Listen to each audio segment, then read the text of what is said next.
All right. Let's see. How we doing? This is always I need an engineer. Hi everybody. This is Ron Gell's QuickStart Guitar Live. Every week is a different one, but this is how we learn. Every week we learn how not to do something. So anyway, hope your week was well. Mine was. What we're going to get into today, little my history is I started off when I was like 10 years old, and it took me many, many years to get to the point where I could make sounds like my heroes. Back when I was a kid, we did have heroes. Like musicians were kind of like, the people we looked up to. I don't know if that has that much anymore. I guess the heroes of today are they play video games and that kind of thing. But so my heroes, reason I started playing was Ace Frehley, Jimmy Page, later on Eddie Van Halen, lots of people, ridiculous amounts of people. So with that said, back in when I was 10 years old, didn't have teachers that said, this is what you have to do. This is what you have to do. This is what you have to do. My parents did the responsible thing, and they put me through guitar lessons with a responsible teacher with a master's degree and all that kind of stuff. But she didn't know how to teach the stuff I wanted to learn either, because that's not what they teach in college. So with that said, you grow up. A lot of the people that knew how to play the kinds of things that I wanted to play, they wanted to show off that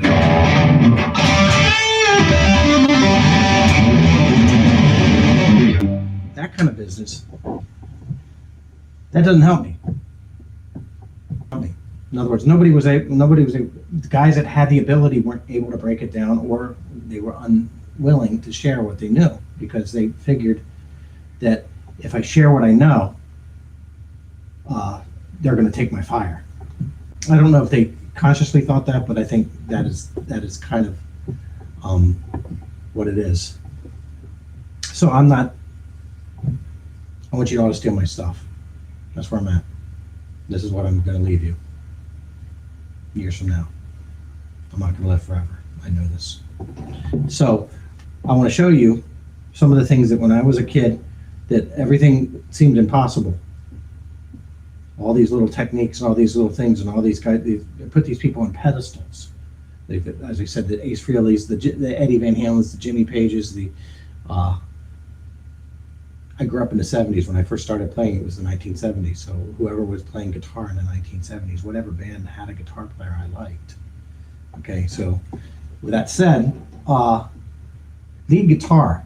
When we talk about lead guitar, what we're dealing with is an instrument that is melodic at its core, and then we do all this, lots of melodic, but lots of things like excitement. There's a lot of other stuff that has nothing to do with control. It has to do with excitement, okay? And I think that's an important part of it. It's not the whole story, though. So with that said, what I have to share with you is, if you took the skills of a lead guitar player and you broke them down, you micromanaged them. Each one of the micromanaged skills is not an impossible feat to get down in a reasonable amount of time. And you also have to be, what rabbit holes do you not want to go down? That's the other thing. So when I say that,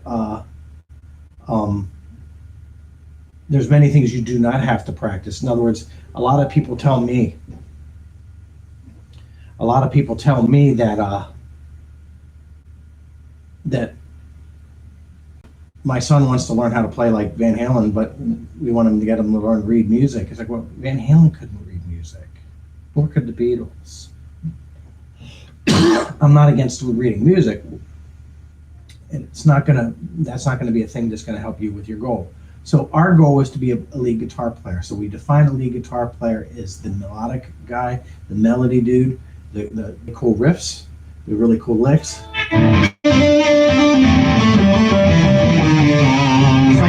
Some bands back in the 70s, they had a rhythm guitar player and they had a lead guitar player. Rhythm guitar is essential. You can't have a band without a rhythm guitar player. But the lead guitar player, a lot of the things when I was growing up, I thought those were impossible things, and it's not impossible. First thing that we have to do is I'm going to give you a set of notes. These are going to be in A minor. So the A minor notes, this is what I call a minor tone set. Okay, now the minor tone set, what it is we're going to get into improvisation right off the bat. I'm going to tell you that if I put my finger on an A note and I play this note and this note, this note, and that note, those 4 notes, any combination, that can be a source of improvisational stuff. Okay? More on this later. But those are the 4 notes we're gonna work with.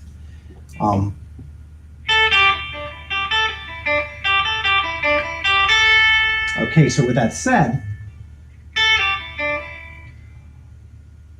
first thing we have to do, be able to pick those 4 notes.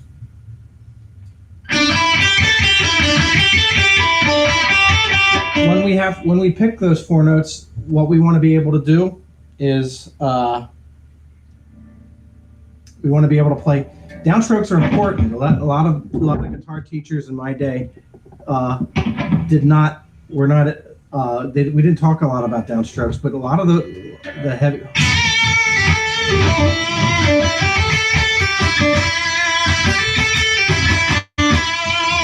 Most of that was downstrokes. So with that said, downstrokes and upstrokes. But downstrokes first, and I get used to it.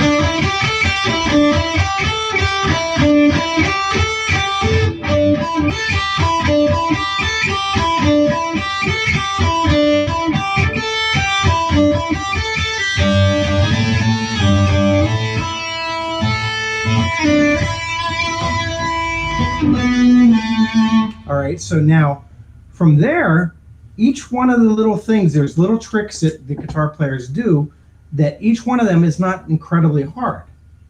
Each one of them there is a learning curve, certainly, but it's not an impossible learning curve if we micromanage each technique on their own. So the first technique that we talk about after we get is called the hammer on. When I hammer on a note, I will pick the note, and then I club with a higher finger.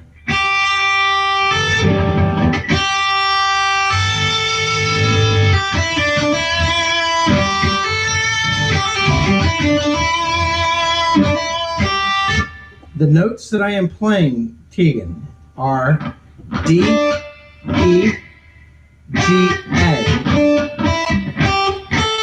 Okay, and again, that is what I call the minor tone set. Okay, and we can learn this all over the guitar, and we can learn to improvise using just those 4 notes. And that's what I do when I'm teaching improvisation. As I said, a lot of people, what they do is they talk about impossible things. Well, that scares people away, and it makes you think that I'm not capable of this. This is not something that I'm able to do. So we're all capable of playing those 4 notes. And if you don't have calluses, you got to build your calluses up. If you're encountering pain, it's because your skin is not thick enough. I have not had pain in 40 or so years because it only took the initial initial couple months to get the pain, go through the pain. So anyway, all right. So then I said we have the hammer on. Now you notice the other thing I'm doing there. This is about expression.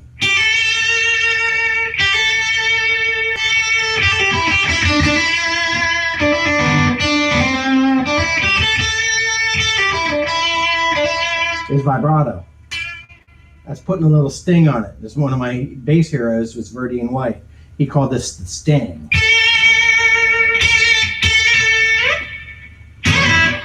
That kind of. All right, so now the pull off is the opposite of a hammer on. Pull off, we go from a high note to a lower note.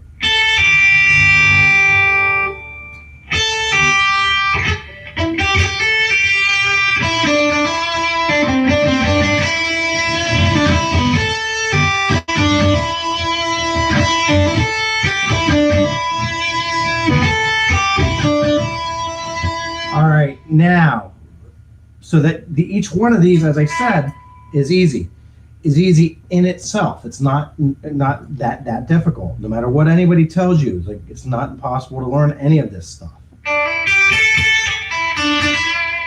Okay. Now the other things that we have that I can do is I can also slide. I can slide a finger.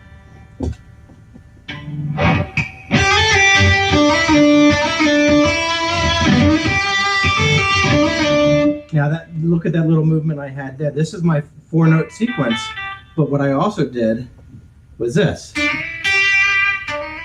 Why does that note work? Because it happens so fast and it sounds cool. It sounds good, it is good.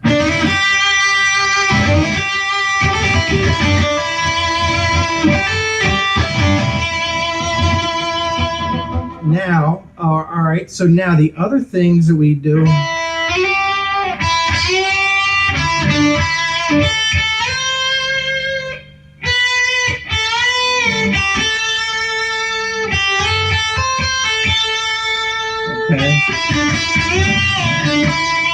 Okay, so let's go from the C to the D.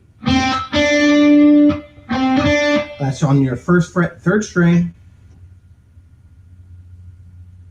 5th fret, and 7th fret.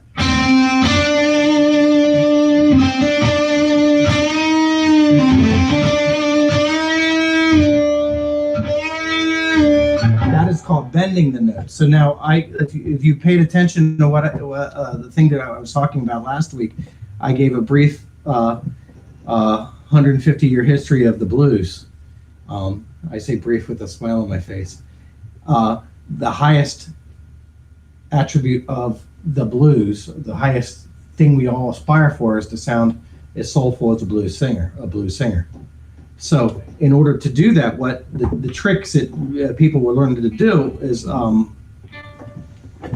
see, let's get this. The tricks they would get people to do is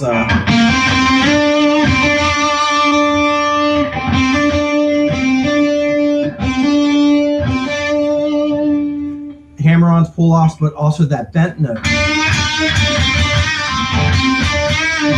That's not normal stuff. That all came from the blues. So we listened to Buddy Guy. We listened to Freddie King. We listened to Albert. We listened to later on Jimi Hendrix and Eric Clapton, who listened to Buddy Guy, Freddie King, Albert Collins. All these guys paved the way. Before all of them, it was T-Bone Walker. But what they did is they bent notes. They bent whole step bends. Just experiment with bending that 3rd string note. That's a very important note to.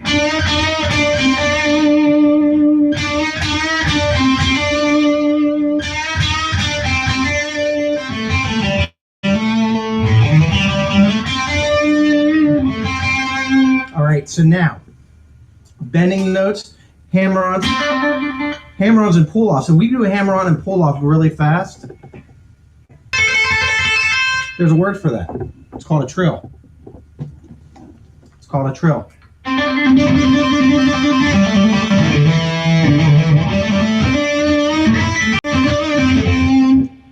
right, so now the next thing that I do is I learn some of this stuff, and you don't have to learn much more than that.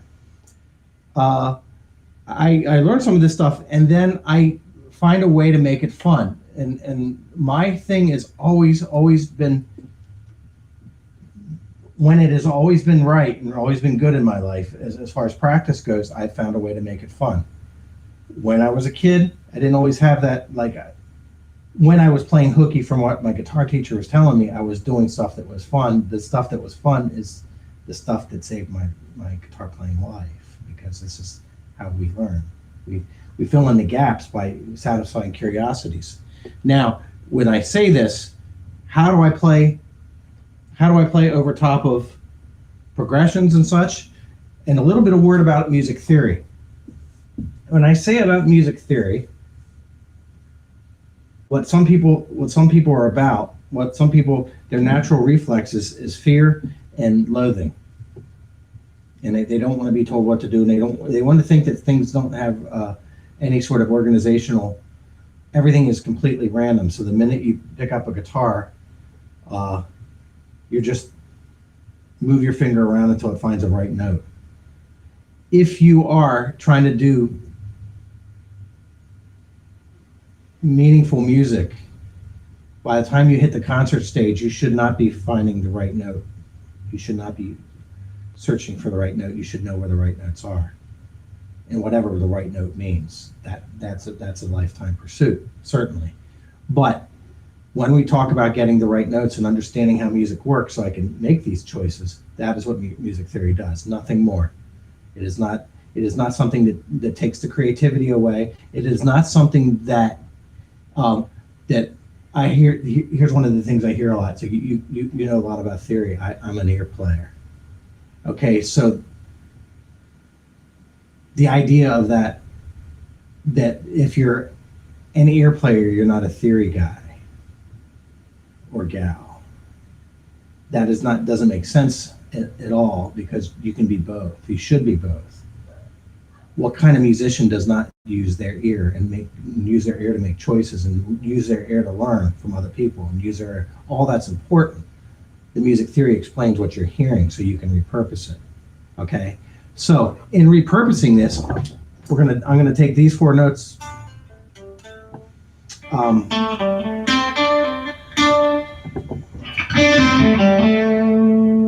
Okay. This is a part of the pentatonic scale, an extended part of. This is your minor tone set, and this extending it to the minor pentatonic. So if I just took this set of notes, and then I got a jam track, another thing that didn't exist when I was a wee lad, but that is really, really, really useful in our practice.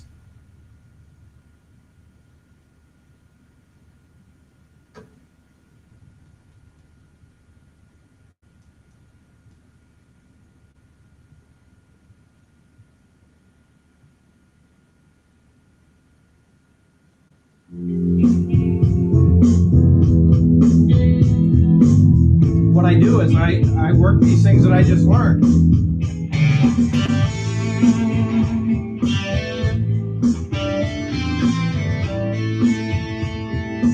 Downstroking, hammer-ons.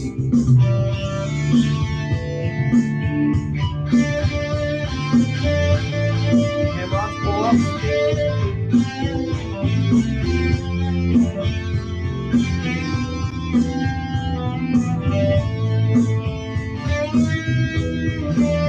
The bend. If I just want to practice bends, guitar face.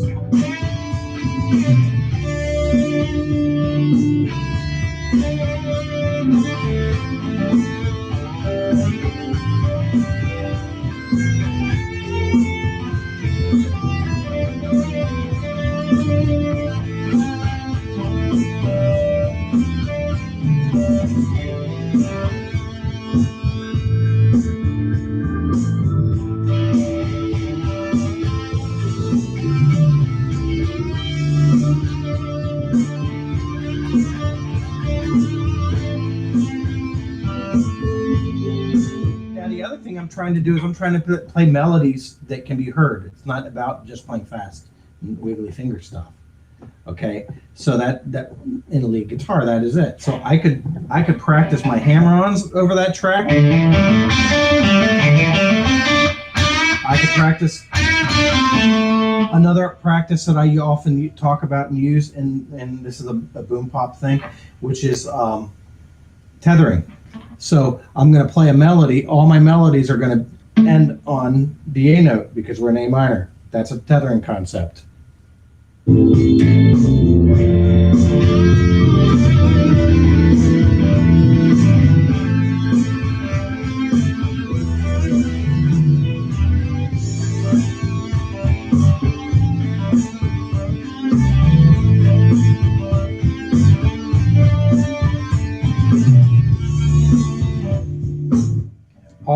All this is basic, like when you put one little thing, one little thing, one little thing, one little thing, one little thing, and you got to know how to use it.